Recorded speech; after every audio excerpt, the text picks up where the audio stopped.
Quem é o marido da mulher viúva de 2 Reis, capítulo 4?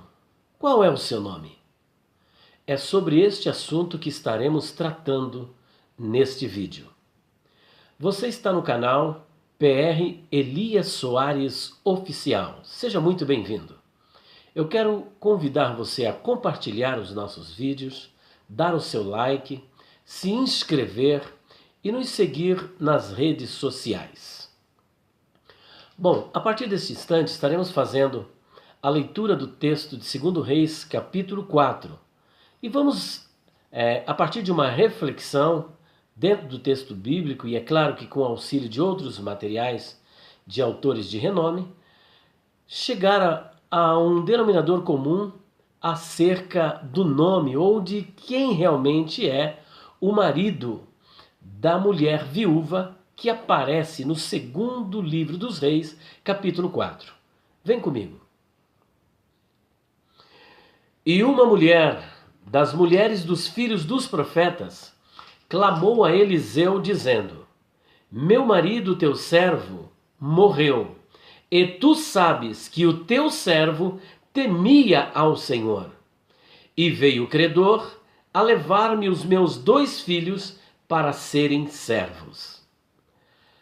Pois bem, nós estamos aqui nos deparando com um texto bastante interessante. Em primeiro lugar, vale destacar que esta mulher ela é descrita não pelo seu próprio nome. Portanto, estamos aqui diante de uma mulher anônima, porque ela é descrita como uma mulher. Neste caso, nós temos aqui um artigo indefinido. Veja que a situação de uma mulher na época do Antigo Testamento, nas culturas antigas, culturas orientais, não era fácil. A mulher geralmente ela não era conhecida pelo seu nome, mas às vezes pelo nome do marido. Ou se citava o nome da mulher, em seguida também citava o nome do marido com a qual ela estava ligada. Dos mais de 2.000 nomes de pessoas que aparecem na Bíblia, apenas 174 são atribuídos às mulheres. Então veja que numa sociedade patriarcal da antiguidade, a mulher não era uma figura que ganhava destaque, uma figura proeminente. Temos algumas poucas mulheres na Bíblia que ganharam destaques, seja por um fato vergonhoso, ou seja por um fato também heróico destas mulheres. Mas são poucas as mulheres. Agora, além deste fator, pesa sobre esta mulher o fato de que ela não é conhecida pelo seu nome, mas apenas como uma mulher. E se lermos o texto um pouquinho mais à frente, nós veremos que ela não era apenas uma mulher, mas uma mulher das mulheres dos filhos dos profetas. Portanto, era uma mulher misturada a tantas outras mulheres. Mas um outro detalhe chama nossa atenção, porque ela era uma mulher das mulheres dos filhos dos profetas. Qual é o significado desta expressão, mulher dos filhos dos profetas? Entenda-se filho dos profetas como discípulo dos profetas, seguidores dos profetas, porque naquela época havia escola de profetas, como havia na época de Samuel, havia também na época de Elias. E se nós compulsarmos o texto do primeiro livro dos Reis, quando Elias está desanimado da sua missão, ele chega a dizer para Deus que mataram todos os profetas e havia sobrado apenas ele e procuravam a vida dele para também tirá-la. E o Senhor, então, logo em seguida, lhe dá uma palavra dizendo: Elias, você não é o único. Igual a você, estou aqui, é claro, parafraseando o texto, eu tenho mais 7.000 que não dobraram os seus joelhos perante Baal. Portanto, nós temos aí um número muito elevado de profetas, de homens de Deus que estavam se preparando e se dedicando para o serviço do Senhor. Agora, é curioso porque o texto diz que ela era uma mulher dos filhos dos profetas. Logo, a primeira dica que esse texto nos apresenta, nos oferece, é que o marido dela, era um profeta, ela era viúva de um profeta. Mas quem era este profeta? Bom, vamos caminhar dentro do texto para tentar descobrir quem realmente era este profeta. Fato é verdade que ela chega para Eliseu e diz: o meu marido, o teu servo, morreu. Ora, a primeira pista é que este marido desta mulher viúva era servo de Eliseu. Servo de Eliseu. A palavra servo vem do hebraico eved e pode ter pelo menos dois significados. Primeiro, significa um escravo. Segundo, significa um adorador. E um profeta bem da verdade era tanto um servo do Senhor, um escravo do Senhor, como um adorador de Iavé. Então a primeira pista nós já temos, ele era um servo de Eliseu. Ou melhor, a primeira pista é que ele era um profeta. Segundo, é que ele era um servo de Eliseu. Mas ainda estamos às escuras no que diz respeito à identidade do marido da mulher viúva de 2 Reis, capítulo de número 4. Agora, olha, lendo a obra de Flávio Joséfos, eu fui surpreendido com um fato bastante curioso. E não somente a obra de Flávio Joséfos, mas também uma literatura rabínica conhecida como Sefer Malachim Beiti, ou seja, o segundo livro dos reis. E no comentário que os rabinos fazem, no segundo livro dos reis, no capítulo 4, nesse comentário, parece-me que eles concordam com aquilo que Flávio Joséfos, no seu livro História dos Hebreus, nos apresenta. Porque, de acordo com Flávio Joséfos, o marido desta mulher chamava-se Ovadiah, ou seja, Obadias. Obadias. Ora, mas quem era Obadias? Então, fazendo uma pesquisa dentro do texto bíblico, parece-me que eu encontrei respaldo para confirmar que realmente o marido da mulher viúva de 2 Reis, capítulo 4, realmente, de fato e de verdade, era Obadias. Se não, vejamos. Ela diz para Eliseu o seguinte: o meu marido, o teu servo, que também era profeta, ele temia ao Senhor. Ora só, ele temia ao Senhor. Quando lemos o primeiro livro dos reis, no capítulo 18, no versículo de número 3, há uma descrição muito interessante acerca de Obadias.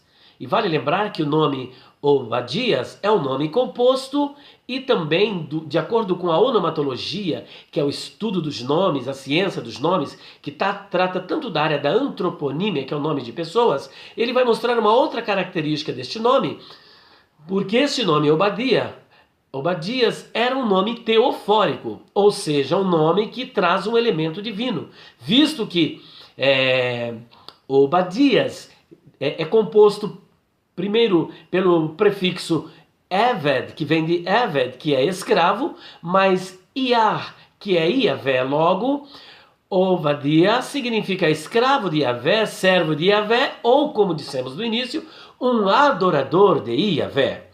E ele tinha uma função muito interessante no Reino do Norte, na época de Acabe. Lá no capítulo 18 de 1 Reis, versículo de número 3, o autor, o escritor, nos diz que Obadias era mordomo de Acabe, era a pessoa responsável pela casa de Acabe. Olha que interessante. Então nós vemos o seguinte: primeiro, o nome Obadias significa servo de Iavé. Então, em primeiro lugar, ele é servo do Senhor, de Iavé, do Eterno. Segundo ponto, ele é mordomo de Acabe. Então, logo, também é servo de Acabe. E de acordo com a descrição da mulher viúva do capítulo 4, cujo nome está no anonimato, ele também era servo de Eliseu. E em quarto lugar, podemos destacar que Obadias era servo também da sua própria família, porque ele trabalhava para servir a sua esposa, para servir os seus 2 filhos, que o credor estava vindo até a casa da mulher viúva do 2 Reis capítulo 4 para levá-los. Agora, por quê? Veja bem, eles queriam levar o filho desta mulher viúva. Porque Obadias, o mordomo de Acabe, que temia muito ao Senhor. E é isso que nós queremos destacar, porque a mulher disse que ele temia ao Senhor. No capítulo 18, versículo 3, nos é dito que ele temia muito ao Senhor. E aí vai dizer o porquê que ele temia muito ao Senhor. E eu quero primeiro relatar o seguinte, que ele temia muito ao Senhor de acordo com o texto, porque na época em que a Jezabel começou a perseguir os profetas do Senhor, o que fez Obadias? Ele pegou 100 profetas e escondeu esses 100 profetas de 50 em 50 em 2 cavernas e passou a sustentá-los com pão e com água. Nós sabemos que a fome em Israel, de acordo com os evangelhos e também de acordo com Tiago, demorou cerca de 3 anos e meio. E não sabemos por quanto tempo estes profetas ficaram escondidos. Eu creio que por alguns anos. Agora veja bem, o salário que Obadias ganhava era para sustentar a sua família. Mas só que agora ele ocultamente, arriscando a sua própria vida, porque se porventura Jezabel ou mesmo Acabe viessem a saber que Obadias estava escondendo os profetas para que não fossem mortos e ainda os sustentando com pão e água, certamente, não somente ele, mas toda a sua família seriam mortos, porque nós estamos falando aqui de um reino decaído, de reis que faziam o que era mal aos olhos do Senhor, reis que haviam mergulhado Israel numa profunda idolatria, estavam adorando a Baal e Azerote, ou Astarote, eram 850 profetas no total, e falsos profetas, havia portanto um verdadeiro panteão de deuses dentro de Israel, o culto a Baal era algo assim espantoso, portanto estamos falando aí de pessoas que estavam dispostas a matar, como Jezabel fez com Nabote, levantando sobre ele um falso testemunho e matando-o apedrejado para Acabe poder ficar com a sua vinha. Então veja que se eles descobrissem esse feito de Obadias, com certeza eles seriam mortos, como já dissemos. Agora, como é então que Obadias estava sustentando estes 100 profetas? Ele estava sustentando através de um credor. Havia um credor.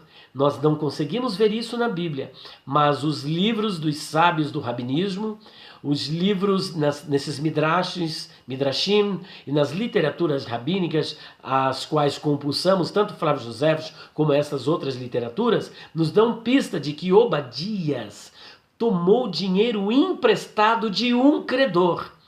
E quem era esse credor? De acordo com esses rabinos, o credor chamava-se Jorão, que era um dos filhos de Acabe e que emprestava dinheiro com juros muito alto. Mas Obadias não tinha outra alternativa, a não ser tomar esse dinheiro emprestado para ir pagando aos poucos, a fim de que os profetas não morressem pelas mãos de Jezabel.